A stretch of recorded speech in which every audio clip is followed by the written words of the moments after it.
today we are reacting to influencers are quitting and going back to their 9 to 5 in 2025, or I guess 2026, since this is when this video is being watched and posted. Let's go ahead and get into it. I quit being an influencer this year officially. Let's talk about why I decided to return to a 9-to-5 job after being a full-time digital content creator. The Wall Street Journal just published an expose on how much influencers make, and it's not much. So today we're going to be going over a topic recommended from one of you guys. Please make more of these influencer quitting videos. It's very informative and gives more perspective behind the scenes beyond what these influencers show you. I know that this is the new dream job for many right now, but people are starting to realize that you can't just upload a few videos or posts and expect to just start rolling in the money now. And if you do get to that level, it doesn't mean that the money's going to be consistent or stable for the rest of your life. So we're going to be looking at many examples today, along with comments from you guys from previous videos. So if you want to be featured on a future video, leave in the comments down below. But let's just start off with this clip. A lot of people that don't make content, that don't do content creation, don't understand the amount of work that goes into being successful with content creation. And for a period, I would even say I fell into that demographic that assumed content creation was this super easy side hustle. There's always some guru online that is promoting influencing content creation as like the easiest way to make a shit ton of money ever. I'm gonna tell you guys right now, that is the furthest thing from true whatsoever. And it's the furthest thing from true whatsoever because people don't understand that with content creation is not as labor intensive as some of these 9-to-5 jobs. But it's a different type of hard because you have to capture attention. You have to be able to capture attention. You have to be able to retain attention. You have to understand the blueprint to going viral. And the hardest thing about it all is you have to be able to repeat those steps. So just being able to go viral once or twice is whatever. Anybody can do that. But to do it consistently, 10, 20, 30 times over, get 1 million views consistently in order to build up that brand is very hard. And people don't realize how hard it is until they actually start doing content creation for themselves. But I digress. This is my story of why I decided to quit being a full-time influencer after a year and get a job in corporate America. So reason number one why I decided to not be a full-time influencer anymore is honestly money. This came down to stability and my long-term goals, and I felt like I could just reach those financial goals quicker if I wasn't an influencer. I also may have jumped into being a full-time influencer sooner than I wanted to, and I had to bust my ass to honestly make as much money as I wanted to every month. I was taking on, I'm not even joking, like 12 sponsorships a month just to make ends meet, and that was just not the vibe for me. So how many sponsorships do I need to take every single month? Am I willing to do that? And what happens if I don't get that many sponsorships? And I did have multiple streams of income. I was doing Instagram, TikTok, YouTube. I had Google AdSense from YouTube.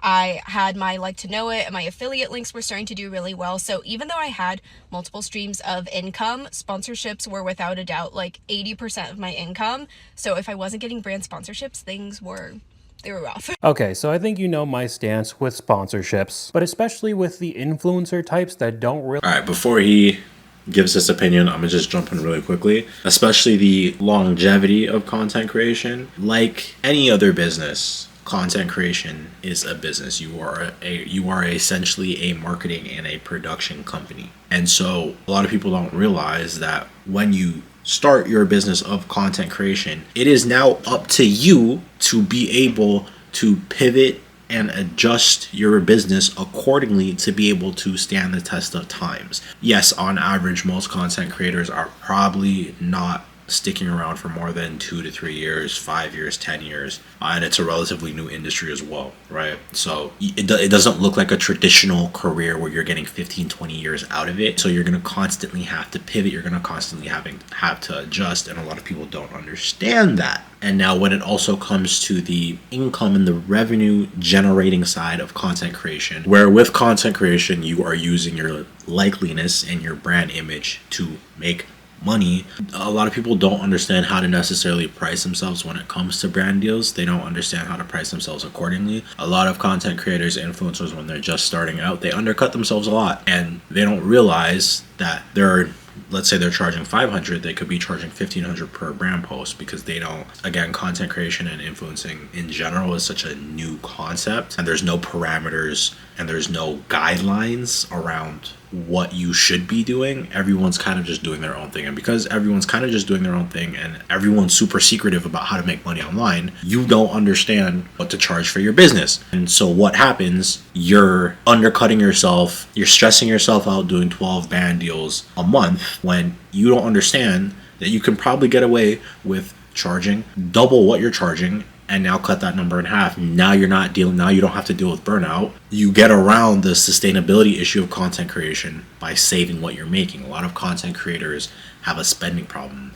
They get black trucks, 5-star restaurants. Their lifestyle exceeds the money that they're making. In the moment, it's fine. I know content creators personally that are seeing 10 figures a month or 10K a month, but you don't know, just like a business, you don't know when that money can turn off. Revenue is cyclical. It's not linear. And so that money can turn off at any time, and you have to be prepared for rainy days, and a lot of content creators simply are not. And so they run into problems like this. But let's hear what he has to say. Really have a niche other than just showing their lives. That's really the only way that they could make money, is to just shill out products from other companies. And even though you've probably heard deals with massive YouTubers and huge TikTokers for thousands, tens or hundreds of thousands of dollars, that's not easy to obtain. So in the end, your content just turns into infomercials on whatever product you're sponsored by. She said she had to do 10 or 12 of them a month just to be able to get by too. It's not like she was making a ton of money. And even with corporate America and the job market not doing too well right now, if you can land a job, that income is much more stable than anything you see on social media. Let's talk about why I decided to return to a 9-to-5 job after being a full-time digital content creator. So I recently moved back to the US after living abroad in London for 4.5 years. And while I was there, I was a full-time YouTuber. So I was vlogging about my life abroad and uploading pretty much weekly. Living abroad was an amazing experience, y'all. But after a while, I started to realize, like, I can't talk about this forever.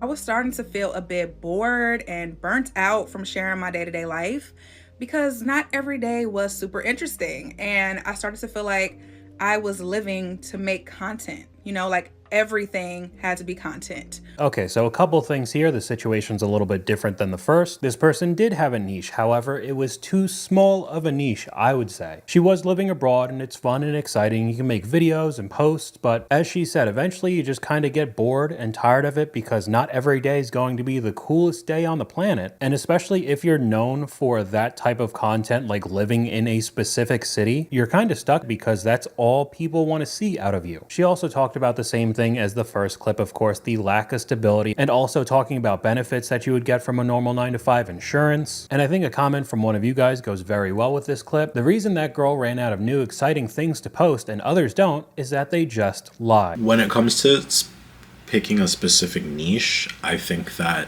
the less personal you can make your niche, meaning the less your niche is about you specific and more about an actual thing, and you're talking about a topic rather than making yourself the topic, the easier it is to sustain it, and also the more privacy that you get out of it, because now you don't have to turn the camera inwards to be able to make content, to be able to generate money for your business. Again, when it comes to longevity, sustainability, people go into this not realizing that it's a business model, and so you're not going to have the traditional comforts that you would from a job. General predictability, yes, you can get from a job, but you can also be laid off tomorrow with your job. And so all of these things, the conversation about predictability and comfort is within reason. I don't think that should be necessarily a reason why you don't pursue it. Influencers lie all the time, and the reason that they can get away with it is because nobody's fact checking it, and there's so much mystery around the industry that nobody knows what's what, nobody knows who's being honest, and so everybody just believes everything. You don't realize that maybe not most, but a huge portion of the people you see online are telling long tales, bruv, and you don't even know it.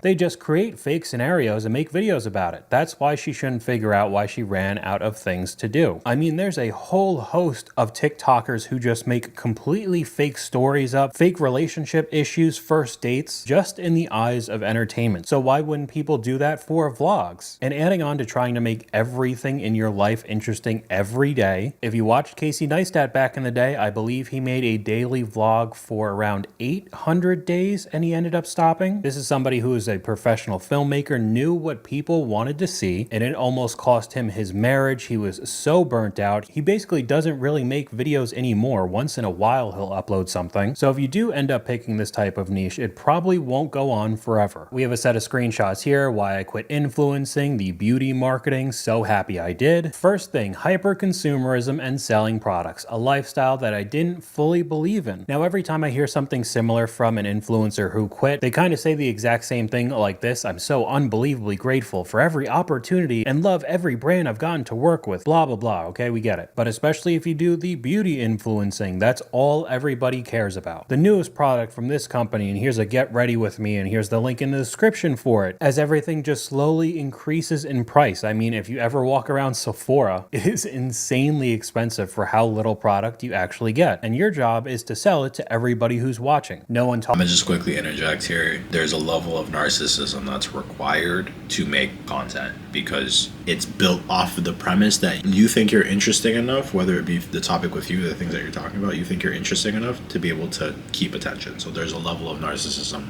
that's required to make content, and you have to be okay with that. Talks about the vanity, all your content is around you. Kind of seemed like that was pretty straightforward to me, but I felt so narcissistic creating content about me 24/7. Looks and self-image become far more important than intelligence and inner beauty. Again, I kind of thought that was a given if you're in the beauty niche. This industry is brutal. No one will tell you how awful many of these beauty influencers are. A lot of them have gotten exposed for it as well, and people still watch. Fear of losing relevance, keeping up with the trends, beauty fads, just constantly having to sell the newest product to your viewers. Personality splitting and self-censorship. You have less privacy, fear of making mistakes in the public eye. It's like being under a microscope. You're always being watched. The larger you get, the more people know who you are. And the last one, going 100%. Viral changed my life, but also didn't. Everyone wants to go viral, but no one tells you what happens after. You get a high you can't explain. I've talked about this many times. Getting attention online is basically like a drug. And if your video just explodes and gets millions or tens of millions of... I definitely understand that. Like I tell you guys on all my videos, if you want to see more of me, follow me on TikTok. But on TikTok, we've done about 1 million views, well over 1 million views in the last 3 months. That is a high that I'm always going to be chasing. No cap. Once you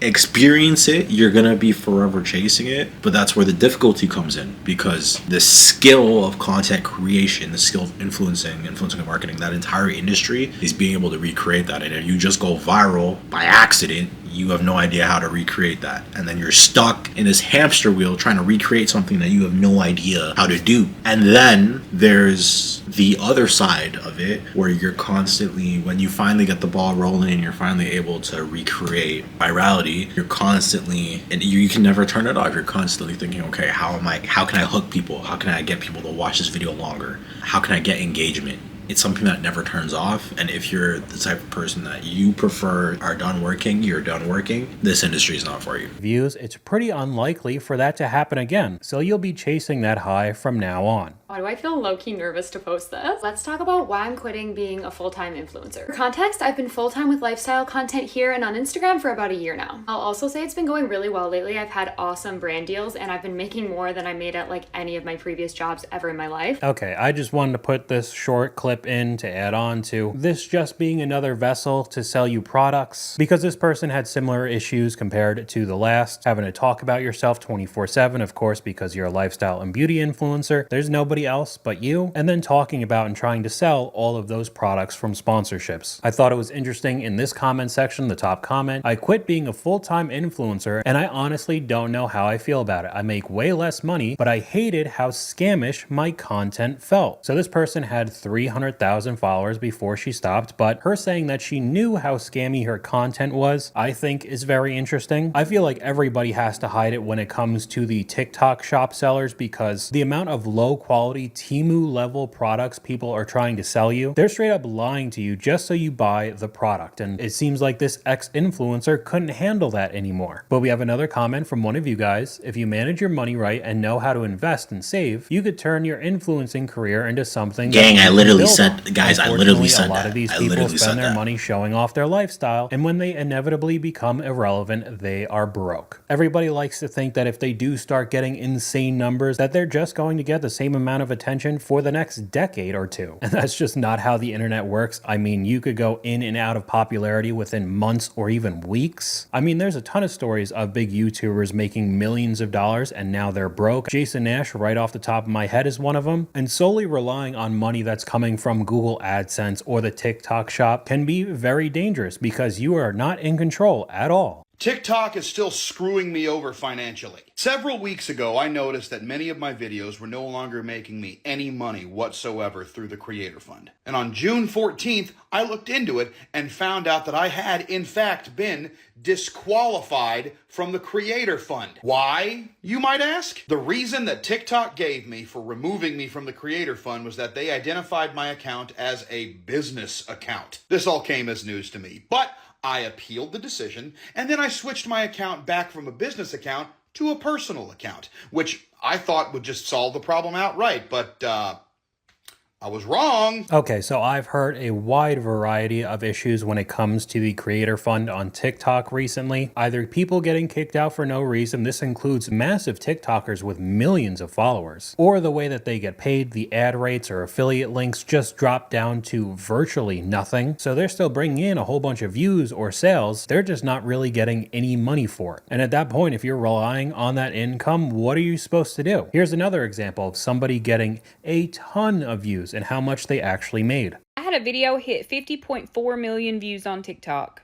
and I'm going to tell you what I made on it. There are very few people that can probably say that they've had a video hit 50.4 million views. The video went super viral. We had everybody contacting us wanting to repost the video. We had ridiculousness emailing us. It was insane.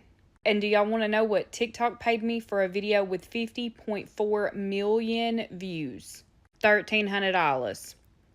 $1,300. I'm not trying to be ungrateful, but I'm just saying y'all out here thinking, oh, the Resilient Jenkins, their videos are crazy with views.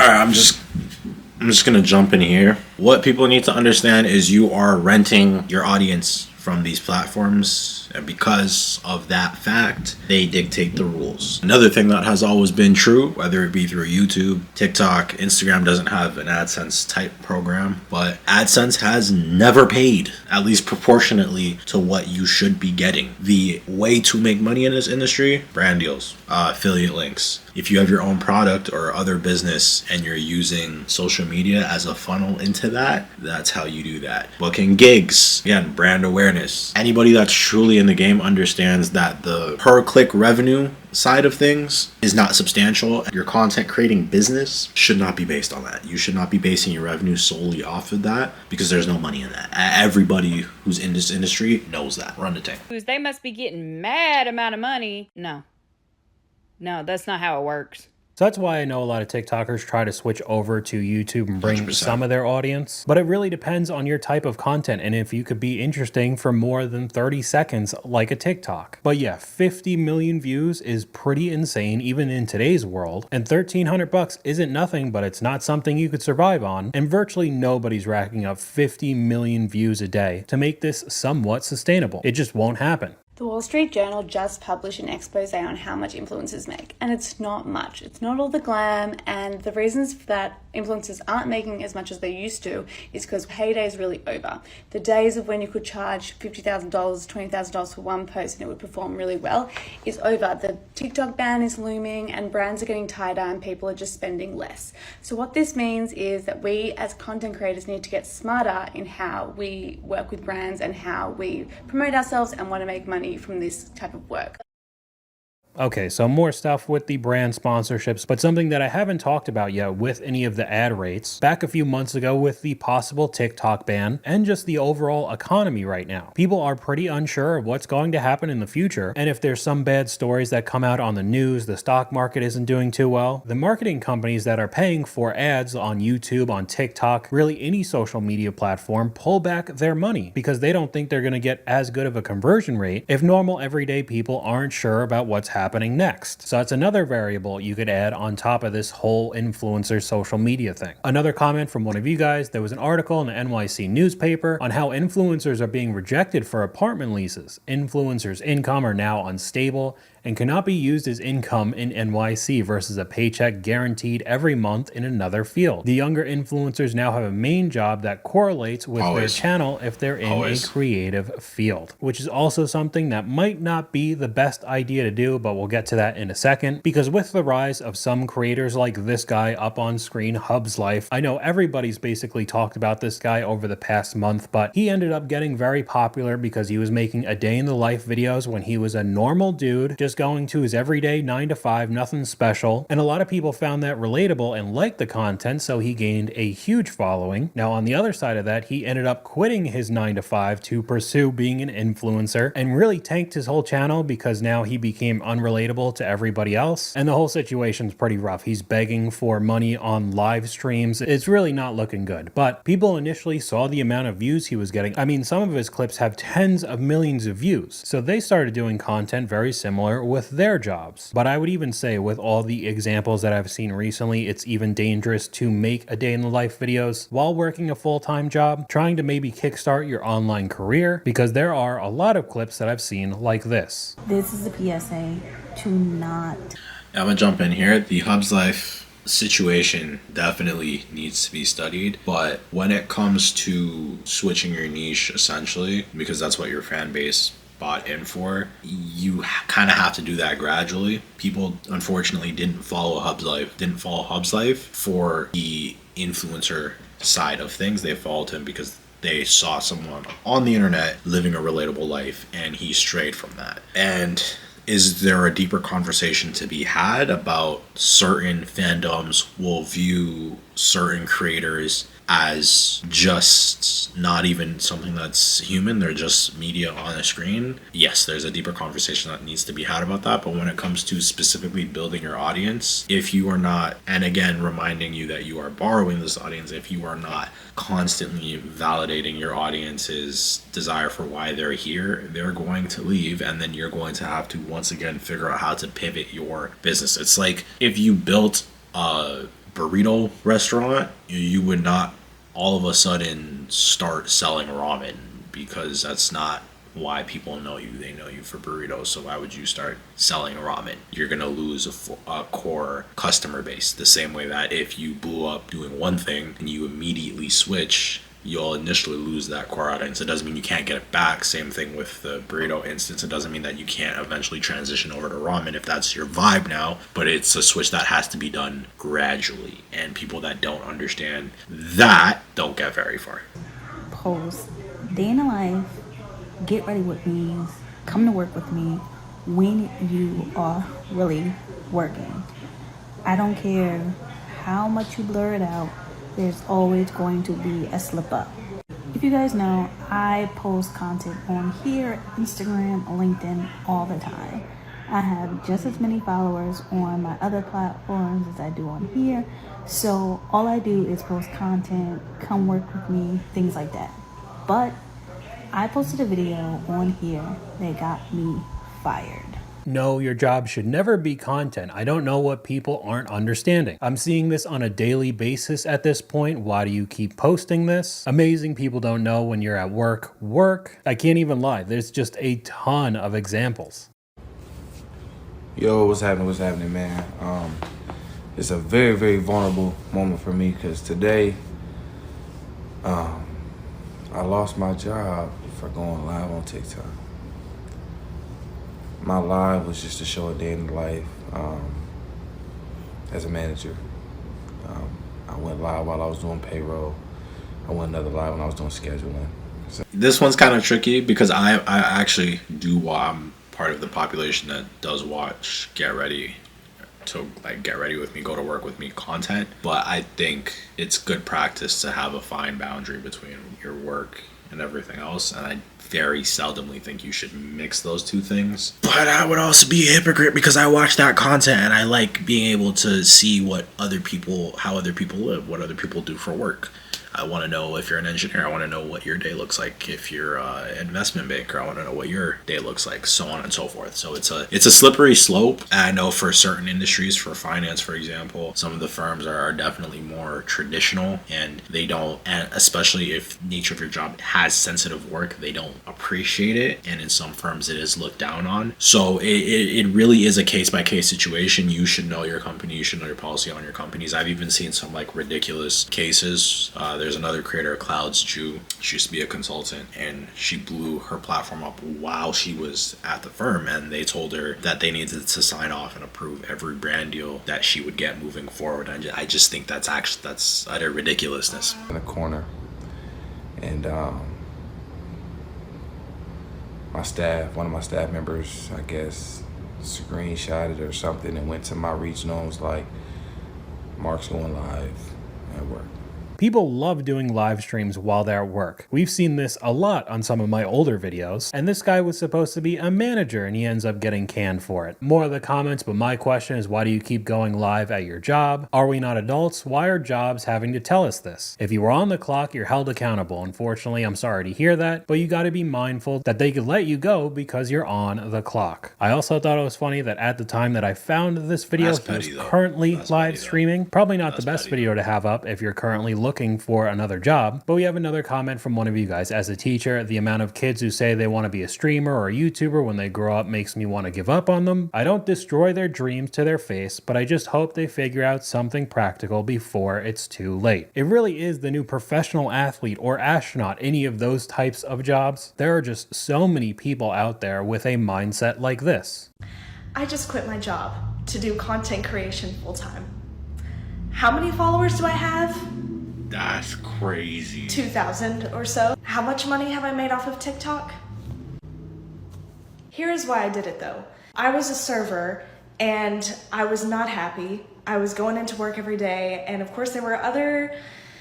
I feel like the reason why a lot of kids, like the number one answer of like, what do you want to be when you grow up as a YouTuber or streamer, is, I guess, one, how it's glamorized in media, but two, what other job can you make a shit ton of money from, set your own schedule, not have a boss, travel whenever? Like, it's a pretty good gig if you can get it there. It's just that getting it there is the hard part, but it's like, it's not a bad thing. I think this video and this creator is overselling the negative side of it just a little bit, un poquito, just a little bit. So, as for the live streaming, dude, like I said, clear boundaries between work, personal, anything in between gets sticky. That's all I have to say on that. Scenarios that played into the fact of making me quit, but I was like, you know what? This is my life, and I can do whatever I want to do. If there are countless other creators over here, whoa, sorry, those are the cats. If there are countless other creators on here monetizing like crazy and making thousands and thousands of dollars off of TikTok, why can't I? Here's the other thing. I don't care how many times you have to hear this until it finally sinks in. But do what you want to do with your life. Okay, so I get that. It's your life and you could choose whatever you want to do, but there seems to be no reason to do this other than she wants to make money online, being some sort of lifestyle influencer. It didn't sound like she wanted to go into a specific niche that she was interested in. She doesn't have enough followers to even be able to get into the creator fund yet, let alone all the issues that we saw with the fund earlier in this. 100%. Before he started talking, 100%. Don't quit your job to do content creation full time if you're not seeing any money from it. And this is coming from somebody that is pursuing content creation. Do not quit your job until the bread is there, because we want to make smart, practical decisions. If you don't like your job, that's an entirely different conversation.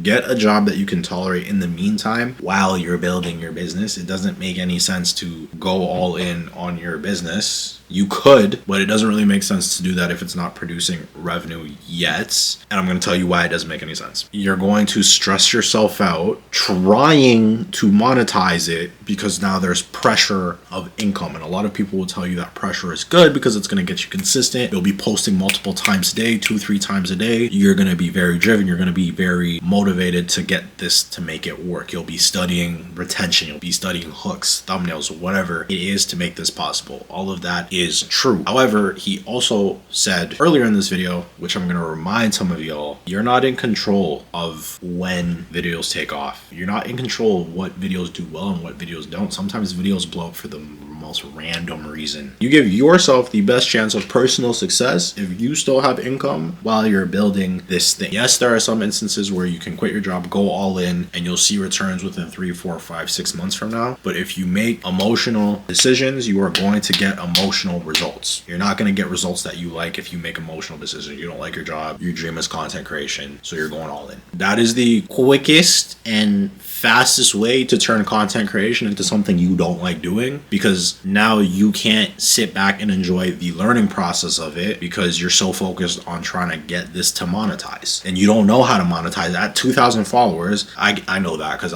we're around the same. I'm at 2,600 followers almost. I'm still learning how to monetize this, and this is coming from someone that has had 1 million views in the past couple of months. I am still learning how to monetize off of that. As much as it is an exact science, it also isn't. Again, this is what happens when you treat content creation like it's not a business and like it's anything but. You go into it with the wrong ideas. You have bills in the meantime, bruh. Why would you quit your, like, I don't know. Let's see what he's saying though. This video. She hasn't made any money in the past doing something online, no experience. She wasn't some sort of social media manager at a previous company. She was a server, because then maybe you can make the argument that she knows how to grow a following. It just seems like, oh, I see other people making a bunch of money online. I want to as well. There's no backup plan either, even though she has bills, rent, and cats to take care of as well. I know I'm being very negative right now, but this just seems like a recipe for disaster. I hope it works out because I don't want to see someone get evicted, but this was a video put up by her just a couple months ago. I just signed a lease on my very own apartment and I just 100%. Got the job I wanted less than an hour ago. I don't have a boyfriend to tell, so I'm telling the 300 people on here. I don't know if that refers to her follower count at the time or just the amount of views that she gets on her normal TikToks, but within just a couple months she's now quitting that job, even though there's no active way of making money online for her, at least in her current situation on TikTok. It's just very confusing to me. All while I'm seeing people do the exact opposite, stop being an influencer, go back to normal 9-to-5s. I don't know. I think there needs to be a bit more planning behind this. But that's all I got for you guys today. Let me know what you guys think in the comments down below. Okay, so final thoughts when it comes to this topic. I wish people in this industry, in this space, would be a lot more honest and a lot more transparent, not just honest, but a lot more open and transparent about what it is they're making, all the behind the scenes, because there are people that do make money in this industry, but there are also a lot of people that don't make money in this industry, and we can't tell who's who because there's so much lying that happens. And because of the cap that goes on in this industry, you have people making uninformed decisions like said girl, and just turns into a disaster. So you can make money online, but there's a lot more that goes into it than just an easy side hustle that starts. Content creation, getting content creation off the ground is actually a very hard skill to learn. That's like one thing I could leave you guys with, is I just wish that like other content creators were more transparent about, especially bigger content creators, they were just a little bit more transparent, but we're never going to get that because it's not an industry that's regulated. It's not an industry that has traditional guidelines. You don't there's no one that's training you, because every content creator is just a mini business. They're a mini production company in and of itself. You can probably get someone to mentor you, show you the ropes. Maybe to think of it in a conventional manner would be setting yourself up for success. I mean, setting yourself up for failure. So anyways, with that being said, if you enjoyed more videos like this, go ahead, like, comment, subscribe, join the community. If you want to see more of me, follow me on my other social media on Instagram and TikTok, as I'm on there every day. And until next time.